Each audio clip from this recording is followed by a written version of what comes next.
నమస్కారం మాస్టర్స్. అందరికీ నమస్కారము. వృషభ రాశి అంటే టారస్ అనేటువంటి రాశికి ఉండేటివి అనుకూల రాశులు, ప్రతికూల రాశులు ఏమిటన్న దాని మీద వీడియో.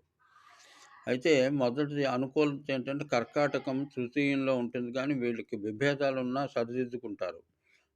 కన్యా రాశి, వృశ్చిక రాశి, మకరంతో సజావుగానే ఉంటుంది. వృశ్చికం కొంచెం ఇబ్బంది పెట్టినా పర్వాలేదుగా ఉంటుంది. తర్వాత శత్రురాశుల విషయానికొస్తే శత్రుత్వం అనేది మొదట మిథునంతోనే ఉంటుంది. ఎందుకంటే తన ద్వితీయ రాశి గాబట్టి. తర్వాత అంటే సింహరాశి చంద్రుడికైతే పర్వాలేదు.